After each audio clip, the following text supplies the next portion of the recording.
Again, I just wanted to give you some feedback on your session and the new version of the song. So I'm glad you went with the new version of the lyrics. That worked out really well.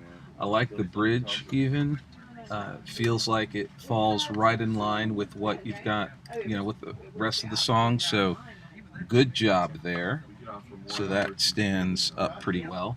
The only thing that really didn't hold up though was your melody here. The melody isn't really a melody. You're hitting the root notes of your chord changes, which it just might as well as easily been a bass part or something like that. So there's no real melody that tells us how this is going to be sung over those chord changes. So unfortunately, I'm going to need to dock a few points for that.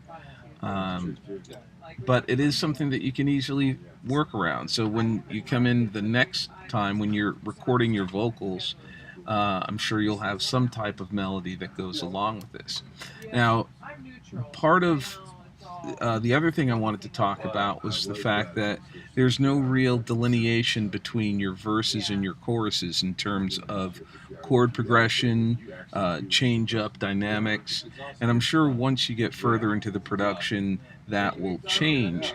But right now, there's no difference between your verse and your chorus.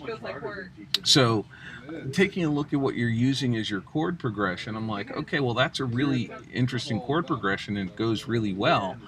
But I think you need to have something different coming in for your chorus. So what you see here, I had and made a progression for your chorus that you can utilize. And I also came up with a melody for your chorus. Now, I'll play the progression first because makes more sense. Um, but using sticking with the in the key that you have established right here, your chorus is going to go to D flat, A flat, then your E flat minor, and then back to D flat.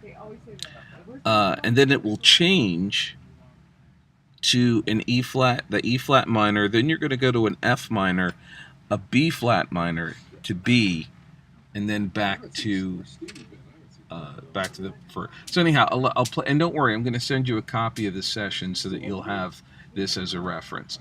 But this is what the new chorus would sound like.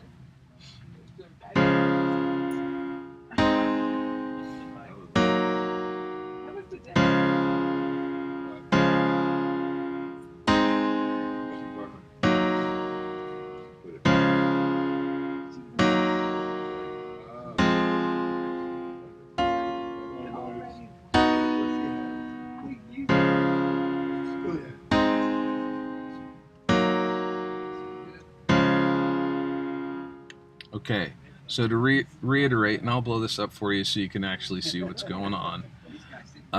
Starting off with the D flat, which would be a C sharp if you're playing it on a guitar, but D flat, then you're going to go to the A flat, and then it's the E flat minor, which is what your root key is, your E flat minor, and then back to the D flat. And it repeats that same progression: D flat, A flat, E flat minor, back to the D flat.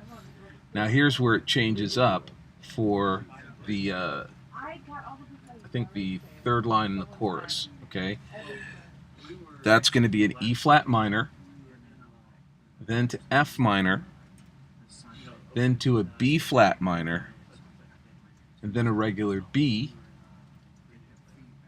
and then it goes back to the original D flat, A flat, E flat minor, D flat.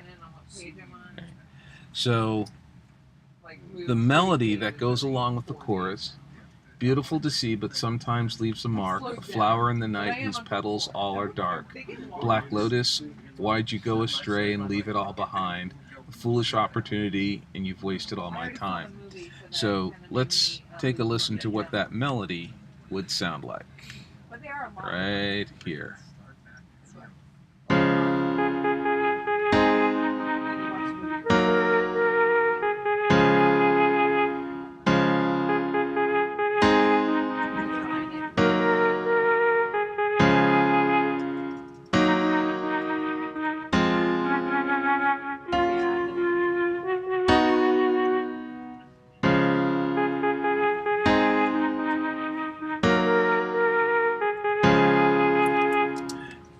And that last one can have some variety to it too. So it's beautiful to see, but sometimes leaves a mark.